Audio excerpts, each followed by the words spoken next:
I'd say first off, you have to understand you're buying a home, you're playing roulette to a degree. I bought insurance. I thought I was protected, but no one knows what they truly buy.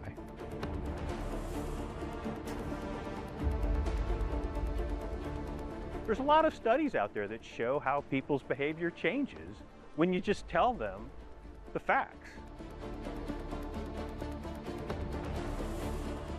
People like us, we know all this stuff, but the general public doesn't know that.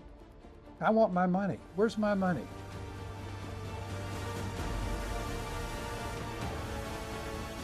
Why is no one speaking out on behalf of the homeowner? No one.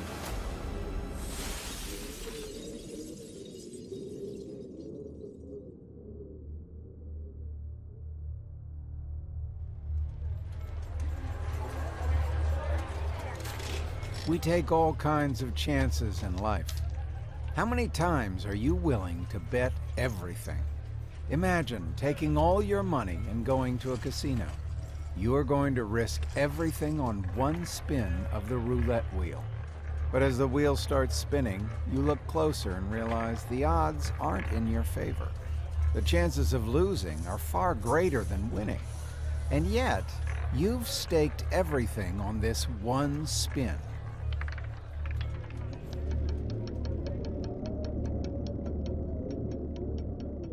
Believe it or not, this is the risk most of us take when we invest in a home without considering the possibility of disasters.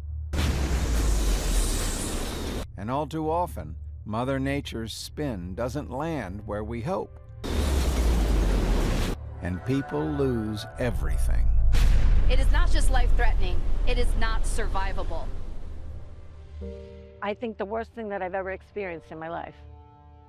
I was there 16 months and got wiped out in a flood.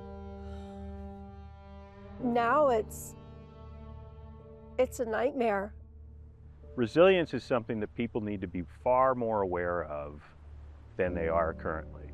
And unfortunately, we make it very hard for people to even be informed. We hide a lot of information from people that they really need to have in front of them. Not only at the time that they're making a choice about where to live, but also the choices they make after they decide to live there. Our story is set in Florida, but it could happen anywhere. Building codes and disclosure rules vary from place to place. No matter where you are, people often make home purchase decisions without enough information. Interestingly, 11 states don't enforce building codes. And overall, just 32% of local areas actually have and enforce these codes. Most of these are in California and Florida, and some will argue that many of the codes in those states still aren't strong enough.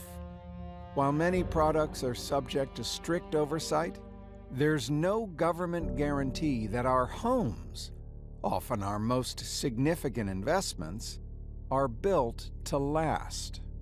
We've been trained in this system that it's okay not to build homes to withstand natural disasters because we're doing it in the name of price, because we want to make it affordable.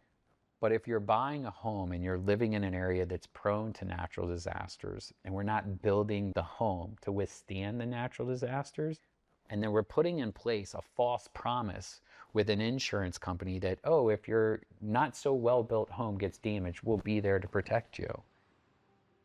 So in my experience, the beneficiaries of having lower standards are usually those people who are looking at the cost today, not the cost tomorrow.